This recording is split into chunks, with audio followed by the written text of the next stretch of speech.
Welcome to Confessions of a Terrible Leader, where real leaders share the raw truth about the lessons they learned the hard way so you don't have to. Join our host, Lacey Nelson, founder of Transcend Leadership Collective and former terrible leader. On this podcast, we invite you to step into the confessional and get real with the messy stories and behind-the-scenes reality of leadership. Let's get to it.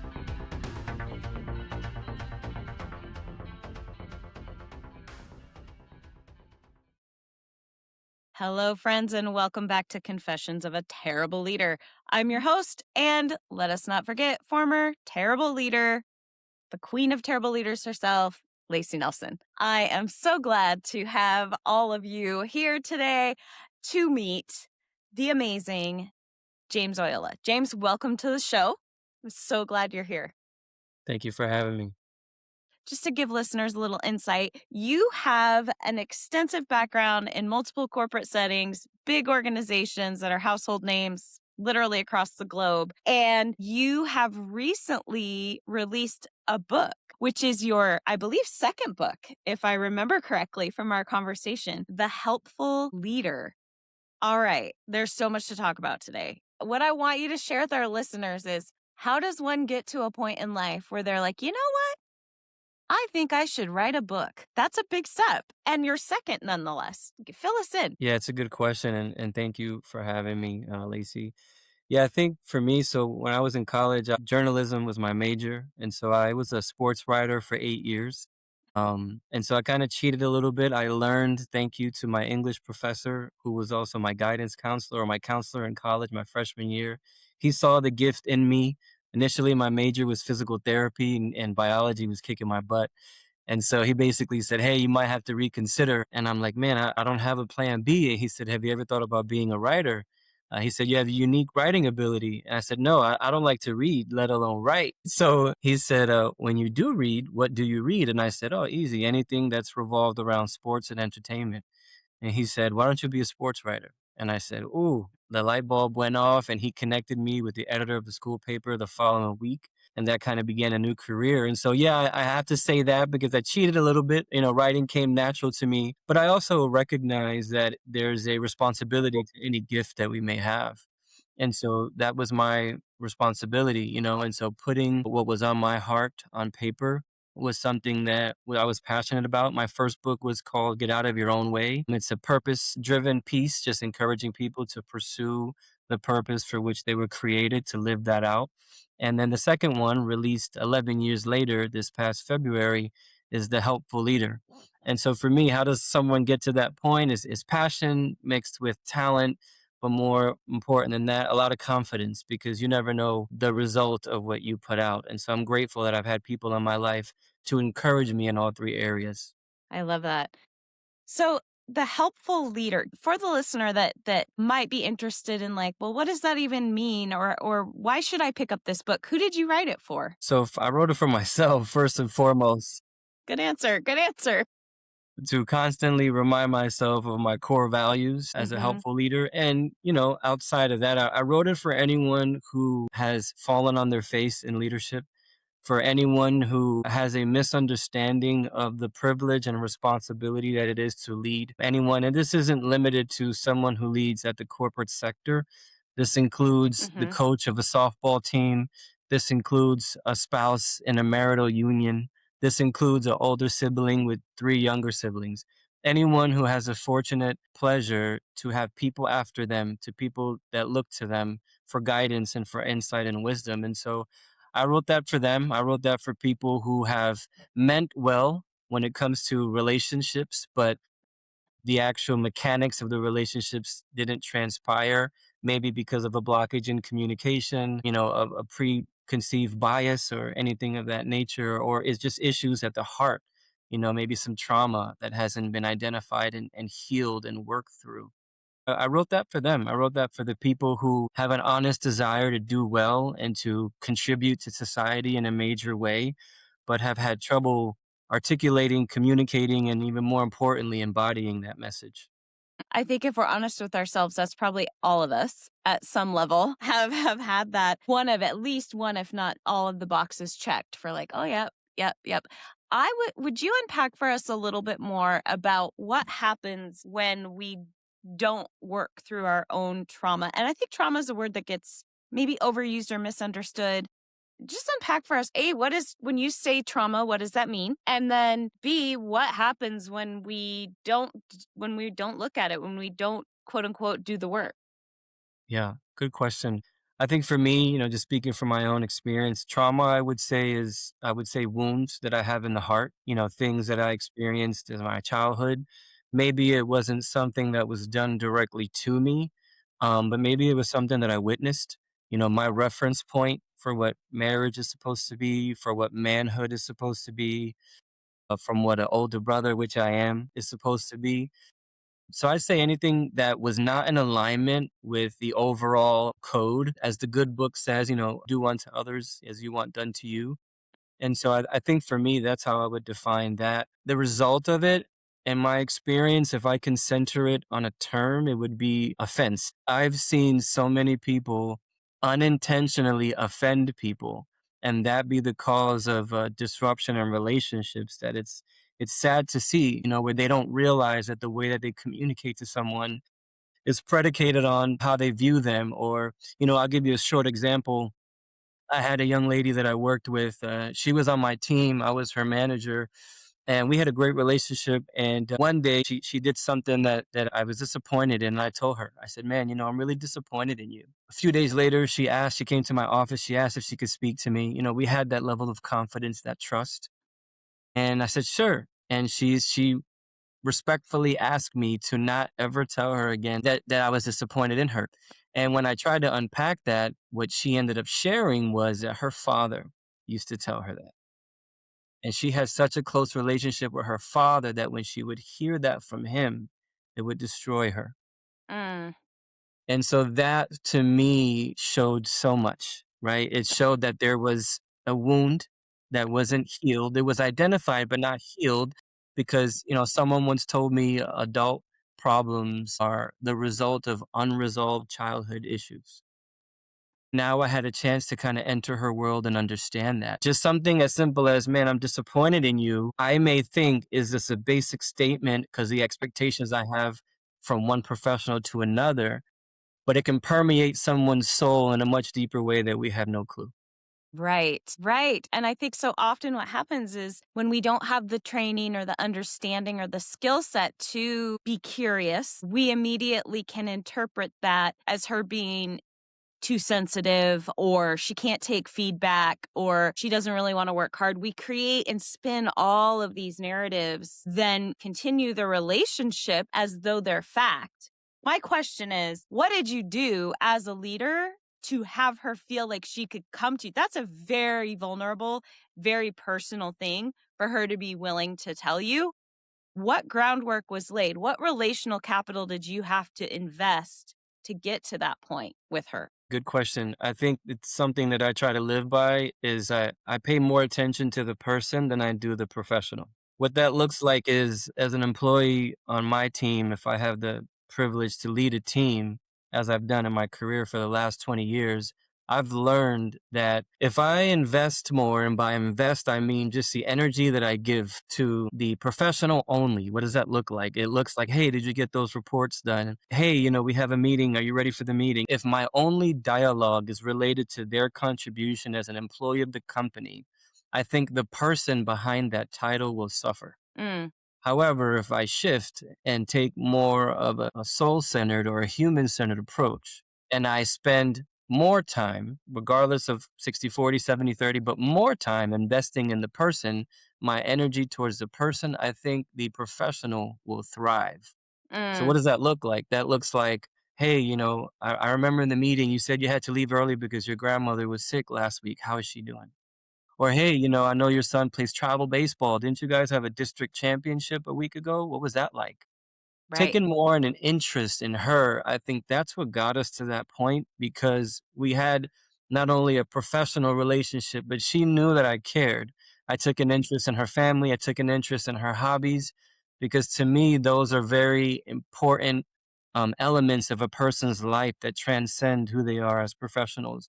And I believe that was the catalyst for her guard to be down and not treat me as just her boss, but to understand that the boss was just a title that I held. But deeper than that, I care about her and everyone on my team as a human being. I love that.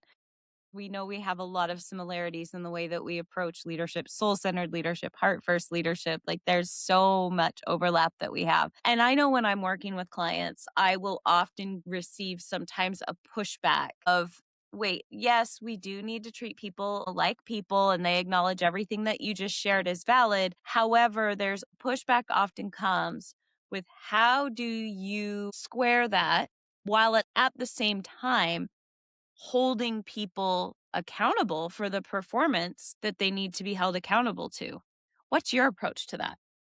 Yeah, great question because, currently I work for FIFA. We're getting ready to put the World Cup on. And Just so a it's an little amazing project. privilege. Yeah, just a little project. Amazing privilege and blessing. And it's helped me grow exponentially in my leadership Mhm. philosophy. Prior to that, I was a vice president of a health insurance company.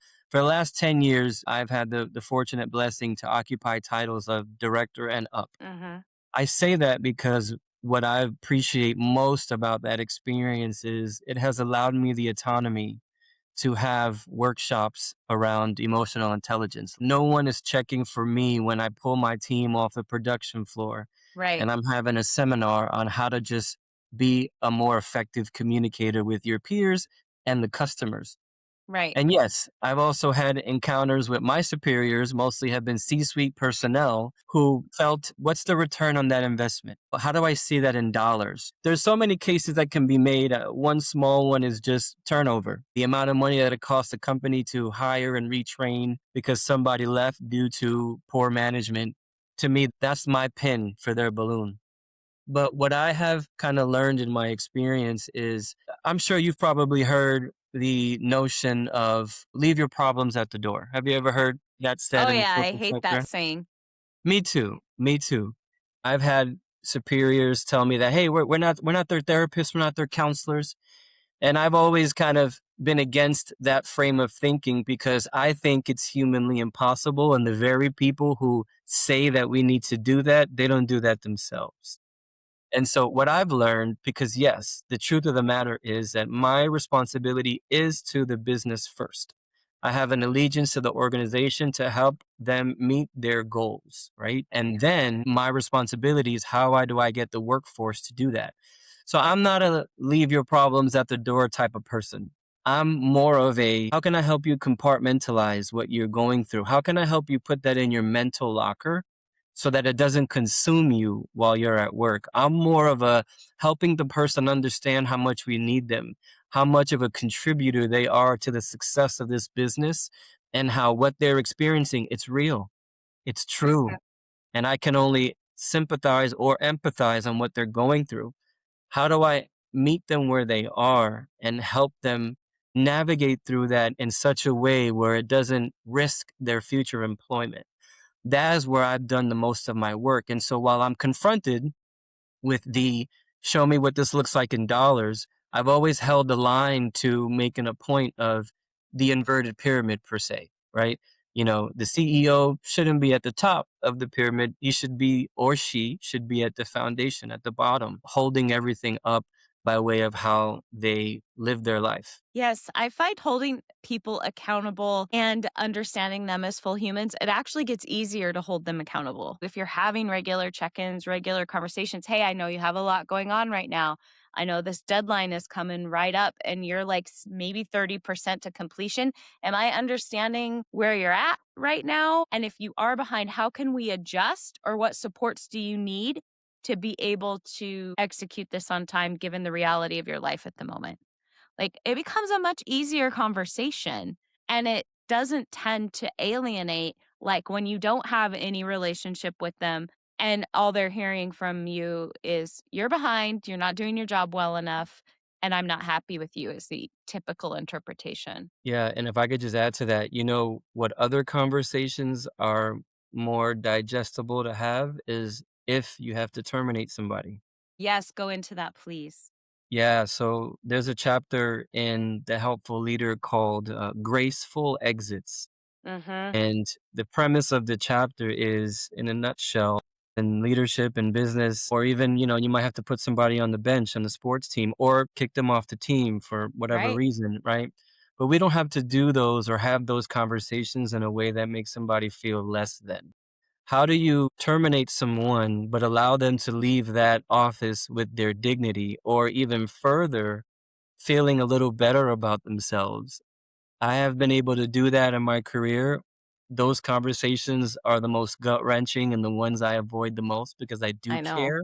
But I'm so grateful because, to your point, you're absolutely right. The foundation of the interpersonal relationship, the intentionality and interest that I take in my team. How do I make everyone on my team feel like they're my favorite? That's my goal. Mm, Not to I cause any love kind of that. a war, but Right. I want everyone to feel special, right? In my eye, as they see me see them. And that journey has allowed me, for the most part, in certain conversations where we have to part ways, that conversation doesn't have to be as an emotional wreckage as it is. It doesn't have to make someone feel like they're insignificant or less than, because they know I care. And I like to frame it in a simple example, like say, hey, listen, mate, you dance really well. You're the best dancer I know. But this song and this style of dancing might not be your forte. It doesn't mean that you can't dance. It just means that the music that we're playing here might not suit your dancing style. How can I help you find a song or a type of rhythm that helps suits your dancing style? So I don't want them to lose the good dancer that they are, the courage and the self-empowerment just because it's not working at this company. I want them to know that it will work and it can work at a company that suits you best. And so yes, I do Right. feel like that relationship helps that. Yeah, that's such a good point. Yes, I always say if you ever just get really comfortable with firing, you're not doing something right. Like it always should be uncomfortable to take away someone's livelihood, right? You are majorly impacting their life. Yes, they can go find another job. However, you are impacting their life in a big way. One of the things that the conversations that I've found helpful and just swapping stories is having to let someone go that I knew they were absolutely miserable coming in to work. Something had shifted, but they played their cards very tight to their chest. Not everyone's going to let you in. They're not. No matter how effective you are, not everyone is going to feel, for whatever reason, safe enough to really fully show you their cards, right? So I didn't entirely know what was going on with this guy. I just knew he was not happy and I didn't know what it was. And I sat down to have the conversation, and his performance was like he was showing up late, he was leaving early. I mean, he was going through the motions, all of the signs of like disengagement, and I don't want to be here. When I sat him down, I asked the question with, "Hey, number 1, are you doing okay?" Just doing that check-in, and I knew because I've had the talk before, I knew he likely wasn't gonna give me much, and he didn't, and that's okay. He's not obligated. The next thing I did was use the phrase in not a condescending way. Tone is really important. But, "Hey, you seem very unhappy coming into work for the past several weeks, and I'm really trying to figure out what's going on. If I'm reading you right, if I'm misunderstanding the situation, please tell me, but you seem genuinely pretty miserable." And he was like, I hate it here. But he needed that on ramp to be able to Yeah. have that permission, right? To say, I actually am not happy here. And it, at that point, figured out the change he needed had nothing to do with anything we could control. It had to do with him feeling like he'd settled in life and he didn't have the trajectory to get where he wanted to go if he was to continue in this environment. That completely changed the conversation, and it went from, "Oh, well, let's figure out how to get you out of here." It went from I was gonna have to, like, set some benchmarks, do corrective action, like, we were at that point, to a, like, "Alright, well, let's offboard you. Like, go what do you wanna be doing? Go find another job. How much time do you need?" And boy, was that a much better ending for both of us, but it wouldn't have happened without curiosity, and I had to take a risk because this guy was not open, and I knew he wasn't, but I still wanted to always continue to just give the platform, give the opportunity, and let him choose to step on it or not, step up to the conversation or not. Does that make sense? Oh, 100%. As you're articulating that, I'm just envisioning what that conversation was like. And I love that you used your authority in a way to provide some psychological safety for this individual so that he can feel comfortable in sharing, like, yes, like I hate it here. Because the reality is that it's the truth. It's and I know, people at the upper echelon of the corporate sector, they don't wanna hear that. I started the Helpful Leader literally, and I questioned if I should have, but I felt more at peace with breaking down the evolution of leadership from, like, the early 1900s. I didn't go into too much detail, but I wanted to set a foundation of what the mentality was like, and it used to be, hey, do what I need you to do. If not, I'll find someone else who can. And so I love the opportunity that you presented this gentleman because you gave him a chance to be honest and transparent. One of the things that have perplexed my bosses in this context of terminations, I've written so many letters of recommendation for people that I've let go. Yeah. And they're like, "Well, why would you do that? You let them go." And I'm like, "No, listen, there's a distinction here, right? Their ability to perform and meet the needs of the business doesn't necessarily equate to their character or who they are as people, their personality. And so I'm going to speak to their personality. I'm going to speak to things that did really good. And that's my letter of recommendation. The little things that might go unseen or hidden, with me they don't because I'm always watching. Behavior science is one of my favorite topics. And so I'm constantly studying the way anybody I engage with, my wife hates it, but anybody I engage with, the way that they react, the way that they see the world. And I love what you presented this gentleman because there was an alignment. You guys might Mhm. not have been aligned on performance, but what you were aligned on was that there's something off and we need to figure out next steps. And so I love that. Thank you. And I think too, what I hear that shared common thread in both of our styles is I want everyone to believe they're my favorite, right? Like I always tell my kids I have two favorite kids and I have two least favorite kids. I only have two kids. So Yes, I yes, I always tell my kids that. You want everyone to believe that and you want to find the best and we both want to see that. And if people believe when they come into work that you really like them, you genuinely have their best interest at heart, and their well being as a human is more important than a bottom line. Now, those things can't stay out of alignment forever. Like we said, sometimes it does mean, like, well, your well being and the bottom line are too far apart. So we're going to have to make some adjustments. But if it's done with what's the most important thing is you in this equation, and let's do this in a way that's graceful, that's honoring to you, that helps you take the right next step, even if that's not here. That's such a shift. A lot of leaders, until they experience it, have a hard time believing is you're actually going to keep your teams longer and they're going to want to work harder for you if that's your approach. Yeah. And if I can just add to that, in my industry, especially in the last 10 years, I've had my direct reports who are salaried employees, and I've had the people who report to them who are hourly employees. And one of the things that I would task my direct reports with, and I've led some pretty large teams cross culturally. I led a team one time of 90 people between Jamaica, South Africa, and the United States. And so there's a whole lot that comes with that from a cultural standpoint, right? But one of the things that I task my people who lead the rest of the larger group with is because when you think of humanity, right, for some weird reason, most people, at least that I've met, usually begin to think less of themselves before they think more of themselves.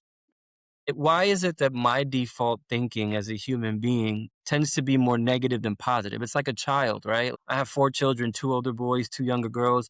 We had to teach them how to share. But what was innate within them was a level of selfishness. Where does that come from, right? I task my direct reports with helping the people on their team understand their significance within the larger picture. Mhm. I when I didn't work for Home Depot, but they were a client of mine. It was a $200 million account. Mhm. So how do I help someone who's making $15 an hour feel like their 40 hours a week makes a significant impact in that $200 million a year revenue stream? Right. That to me was the magic and the mystery. Some people might feel like they're insignificant, no one really cares, this company's too big for me, I'm just someone Mhm. that's invisible to them. And so that's what I would always task my team is along the lines of my favorite. It's also like, man, do they know how important they are? Do they know that missing 1 day of work is highly significant to the impact of this business? Not so much because it's them, but it's because of what they mean to the overall goal. Right. Their work means so much, and what they bring matters. It really does count. Okay, James, I know there's no way that you've gotten to this level of awareness in your life without getting there, likely without some tears, some frustration, some really screwing it up as a leader. It is now time to welcome you into the confessional, my friend, to share your story of a moment of terrible leadership and how it's impacted you today in the way that you lead. Man, just one moment.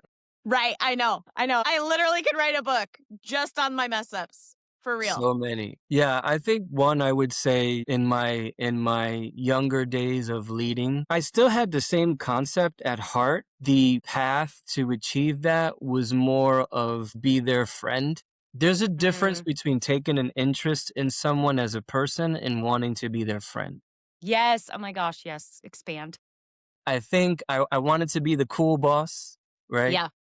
For the happy hours and, Yeah. I Yeah. play pool and I like to bowl. It backfired a little bit because it did achieve the relational equity that I think we all seek, but it blurred the lines of the hierarchy. And I'm not a hierarchical type of person, but it could send the wrong message if we're at happy hour or we're just at a dinner and then we go play pool afterwards. And I don't have to have a sip of alcohol, but I just being in that environment can blur the lines the next morning when we have to have hard conversations or when I have to deliver a message on behalf of the larger group, where we might need to turn this ship around. Yeah, I would say that really just not understanding the difference between like loyalty and respect or, taking an interest in someone versus being their friend. Yeah. It did backfire because certain people were like, "Oh, James, he's cool. He's cool. It's James. Like we Right. love James, Right. which is great." But I needed more respect and trust than I needed love and validation, if that makes sense. It absolutely makes sense. And one of the hardest boundaries, I think, for most of us in leadership to have learned, and there's not a formula, there's not a rule because it's all going to be intrinsic and unique to your own internal boundary. And I haven't found a better way to say this, but I think that at some point, your line's going to be different than mine because we're different people. But we know when a line of intimacy with another person crosses from a friendly professional relationship to oh, you're like a friend. You're like on the inside. I'm going to be talking to you like you're my friend. And I code switch when that happens because I will drop back into what I'm most comfortable, right? Like how I grew up. For me, it looks like a lot of just like banter on texting and stuff. I could go out to people with happy hour in that environment all day long, and I'm going to be absolutely fine as long as I don't have too much to drink. Like, whole nother podcast, but I'm going to be fine and I'm not going to struggle with those boundaries. But if I do cross that boundary into really dropping the way I speak professionally and then also bantering back and forth on text that has nothing to do about work, like that's my line. But neither one of us are right or wrong. It's the importance is a self-awareness, right? Like where is that line in yourself where then it is going to be harder for you to hold the line when you have to really hold the line. Yeah, and I would say for me, as I've kind of grown up, I'll be 44 next month. I've learned the importance of integrity and character. Yes. Because I think boundaries are important. They're healthy. They're necessary. I've learned that, yeah, maybe, if there's a, company dinner, we can do the company dinner. I was just having this conversation with someone last week. We can do the company dinner, but I'm not going out for drinks afterward. First of all, I don't drink, but second of all, I'm just not going to put myself in that position because I have to understand going to integrity and character. What do I represent? Who do I represent? Managing teams across the countries and overseas, one of the things that I was very adamant about was I represent my boss. And when I went to South Africa for work, the people that I engage with are going to measure and define not me, but my boss based on how they engage with me. At the time, my boss's name was Brian. So they're going to say, man, Brian, he picked a good one here. Or they're going to say, what was Brian thinking in hiring this guy? So who I represent, what I represent to me has grown to be, it wasn't always the case, but has grown to be important for me in these settings because yes, the relational equity is important. I want to be aligned. I want to be personable and approachable, but I can't forfeit the authoritative responsibility that I've been given. Right. Right. So much to learn in leadership. This has been such a good conversation.